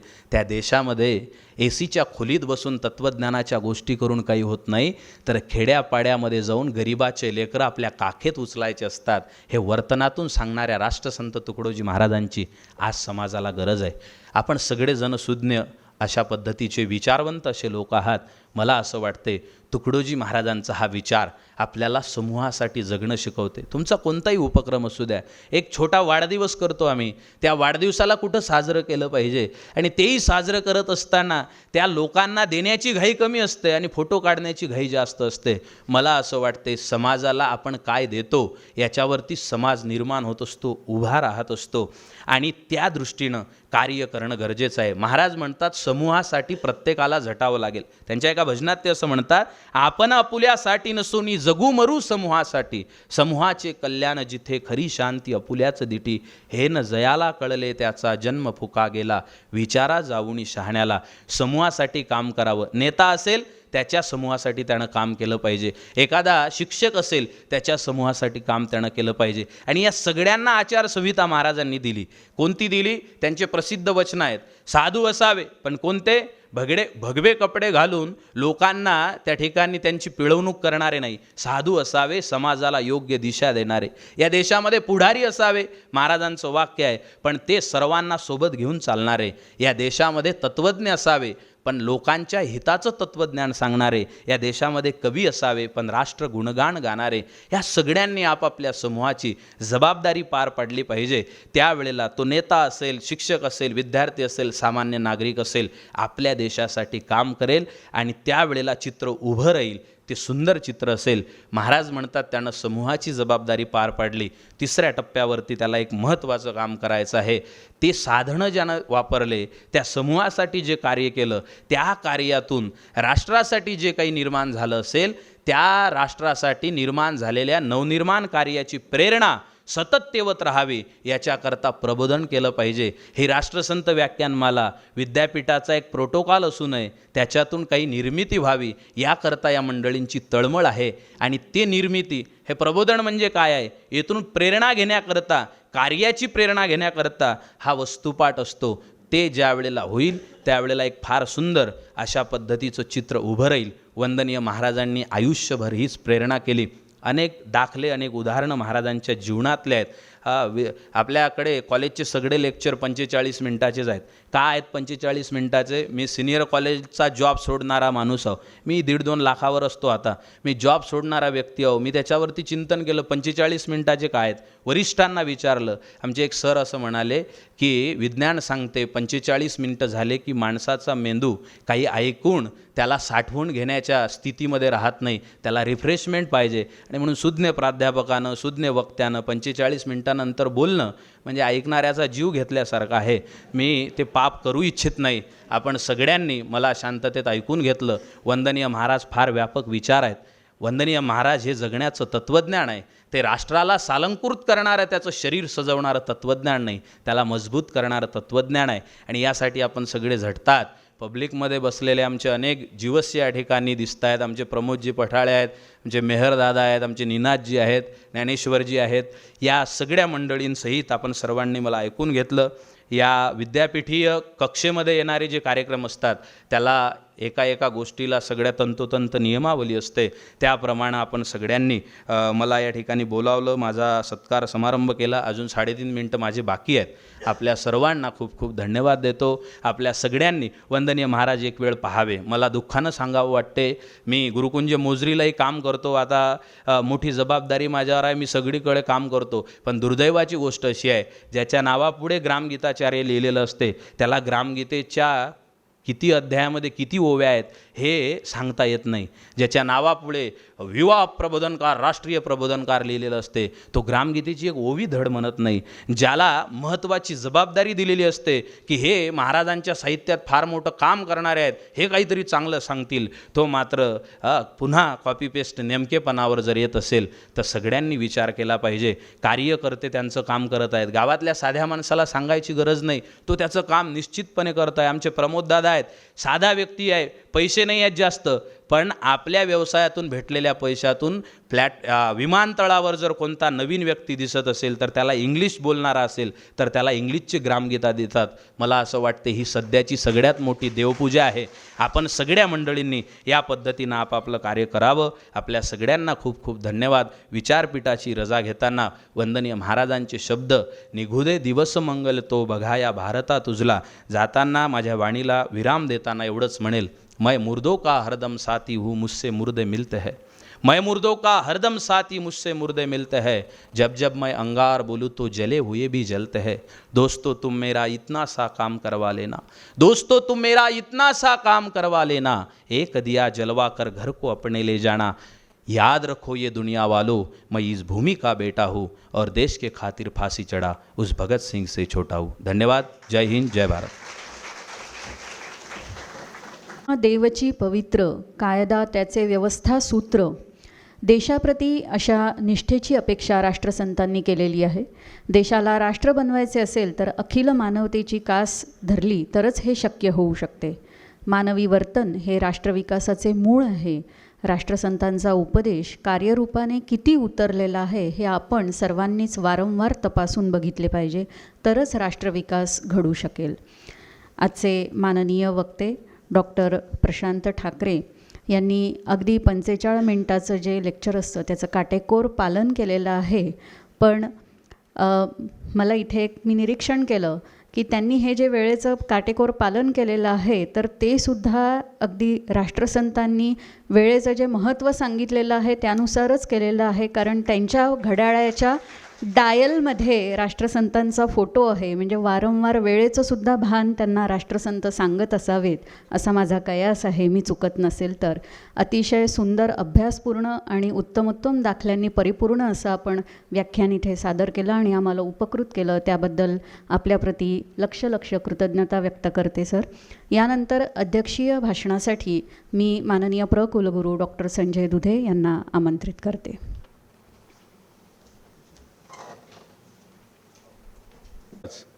यांना मी वंदन करतो. आजच्या या व्याख्यानमालेला आजचे प्रमुख प्रवक्ते प्राध्यापक डॉक्टर प्रशांतजी ठाकरे, मंचावर उपस्थित विद्यापीठाचे कुलसचिव डॉक्टर राजीव हिसे, उपस्थित प्राध्यापक आणि राष्ट्रसंतांचे सर्व चाहते बंधू आणि भगिनी, राष्ट्रविकासाचे अपरिहार्य तत्त्वज्ञान याच्यावरती प्रशांत ठाकरे यांनी जे उद्बोधन केलं आणि त्या उद्बोधनानंतर माझं अध्यक्षीय भाषण, मला असं वाटतं की त्यांच्या भाषणामधूनच संपूर्ण जीवनाचा सार इथे आलेला आहे.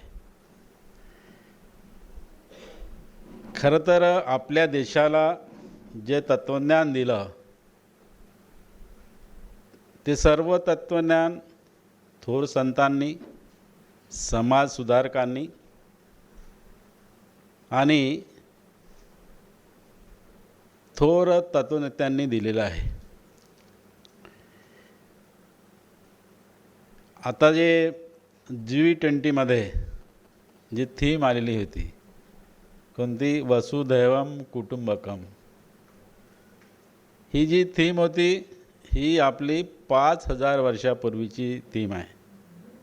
म्हणजे सगळं पृथ्वी आणि तेथील परिवार हे आम्ही एक आहोत. तर या G20 संमेलनामध्ये ते स्लोगन, ती संकल्पना त्यांना मांडावी लागेल. याचं कारण असं आहे, राष्ट्रसंतांनी जो विकास सांगितला होता, राष्ट्रसंतांनी जे तत्त्वज्ञान सांगितलेलं होतं, ते मला असं वाटतं ती शाश्वत तत्त्वज्ञान, ज्याला आपण सस्टेनेबल असं म्हणतो, ते शाश्वत तत्त्वज्ञान सगळ्यांनी सांगितलं होतं. आणि महात्मा गांधींनी पण ते सांगितलं होतं की येणाऱ्या काळामध्ये सगळ्या जगाला जर कशाची गरज असेल तर ती चिरंजीवी विकासाचीच गरज आहे. कारण आपला देश मुळातच शाश्वत होता. मी काय म्हणतो, जबाबदारीने म्हणतो की आपला देश मुळातच शाश्वत होता. परंतु या सगळ्या मॉडर्नायझेशनच्या नावाखाली, आधुनिकरणाच्या नावाखाली काय होत गेले, आपली ग्रोथ होत गेली. आणि त्या ग्रोथमुळे नुसती ग्रोथ झाली, परंतु समतल असा विकास झालेला आपल्याला दिसत नाही. इक्वल डेव्हलपमेंट दिसतो का आपल्याला? कुठेच दिसत नाही. आणि मग आपण सगळ्या देशाची तत्त्वप्रणाली, आम्ही मागे, कोणत्याही देशाच्या आम्ही मागे नाही राहिलो पाहिजे, आम्हीसुद्धा त्याच्या बरोबरीने राहिलो पाहिजे. त्यामुळे आपण नवनवीन तंत्रज्ञान स्वीकारलं आणि आपल्या महान संतांनी, समाजसुधारकांनी सांगितलेलं तत्त्वज्ञान हे आपण काय केलं, तत्त्वज्ञान होतं पण ते बाजूला सारलं. आणि यामुळे जे राष्ट्रसंतांनी सांगितलं की गावाचा विकास म्हणजे कोणाचा विकास? देशाचा विकास.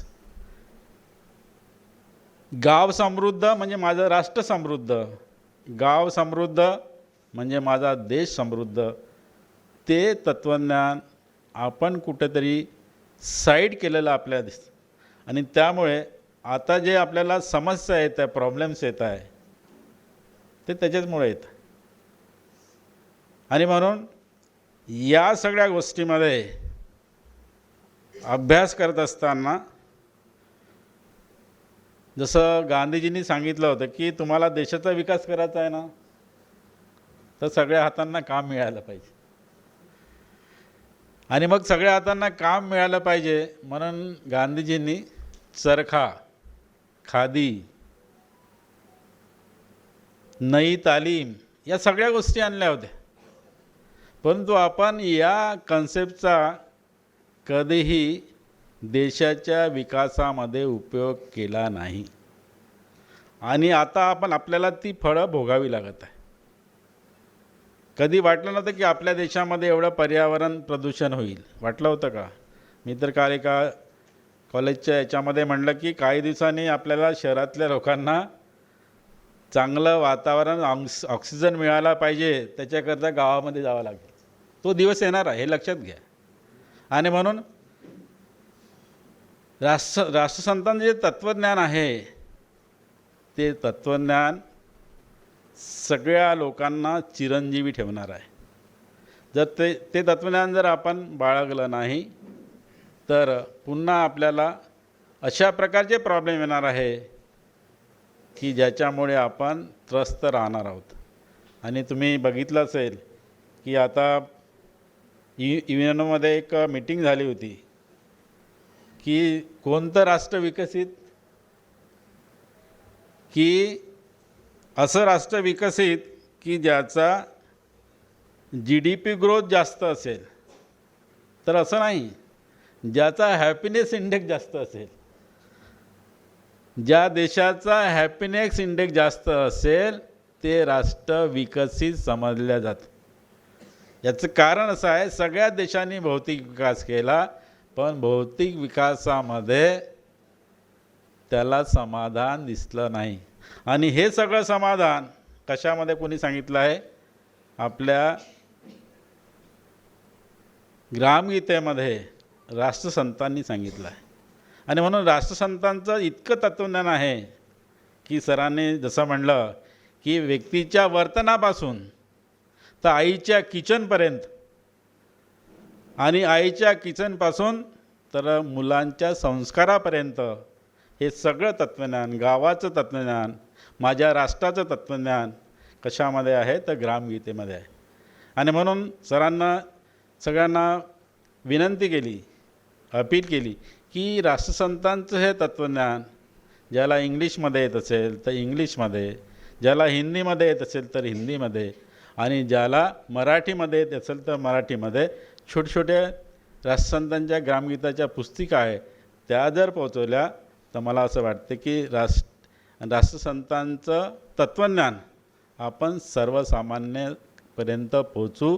आणि एक मला असं वाटतं या अर्थाने एक समाजसेवासुद्धा आपल्या हातून येईल. आणि आपल्याला आत्ताच्या याच्यामध्ये आपल्याला हीच आवश्यकता आहे. येणाऱ्या काळामध्ये आपण ऐकत असेल, येणाऱ्या काळामध्ये AI आहेत, आर्टिफिशियल इंटेलिजन्स. म्हणजे तुम्हाला काम करायची आवश्यकता नाही, पण हे कुठे आवश्यक आहे? जिथे हँड्स कमी आहे, जिथे पॉप्युलेशन नाही आहे. हे आवश्यकता का आपल्याला?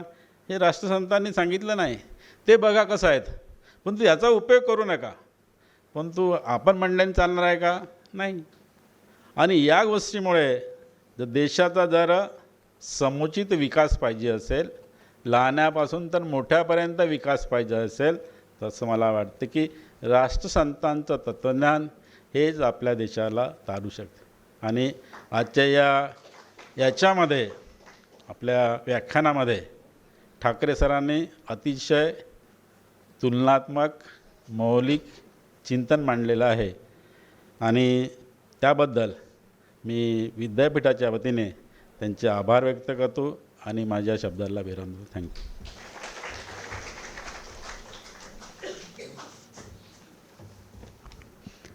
मन करारे प्रसन्न सर्व सिद्धीचे कारण या उक्तीनुसार ज्या देशाचा हॅपीनेस इंडेक्स अधिक तो देश समुचित विकास, त्या देशाचा समुचित विकास नक्कीच होऊ शकतो.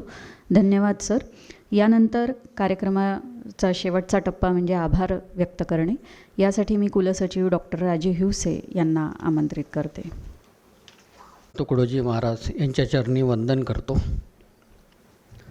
वंदनीय राष्ट्रसंत तुकडोजी महाराज पुण्यतिथी निमित्त व्यासपीठावर उपस्थित असलेले आजच्या कार्यक्रमाचे प्रमुख पाहुणे, विश्वस्नेह फाउंडेशनचे संस्थापक अध्यक्ष माननीय डॉक्टर प्रशांत ठाकरे, विद्यापीठाचे प्रकुलगुरू डॉक्टर संजय दुधे सर, अध्यासन प्रमुख थोटे मॅडम व उपस्थित सर्व मान्यवर.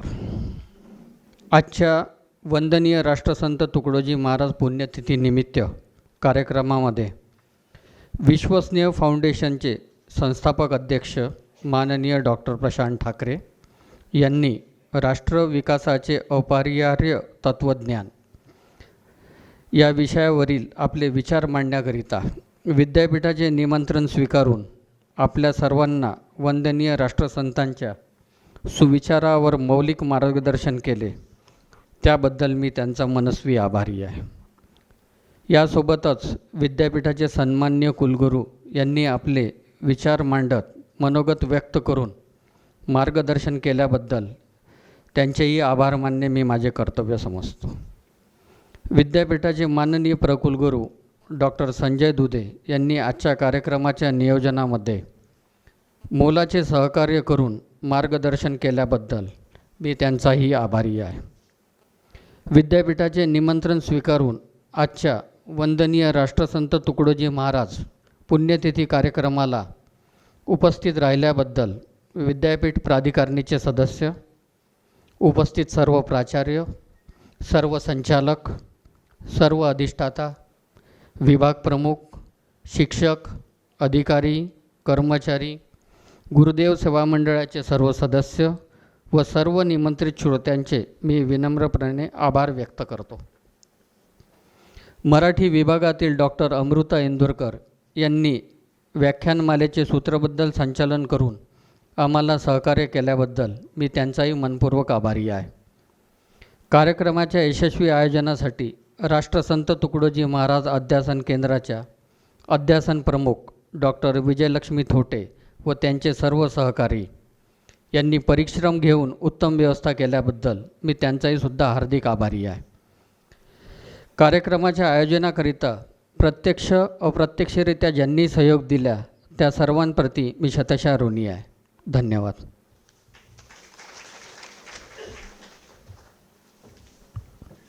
कार्यक्रमाची सांगता राष्ट्रगीताने होईल.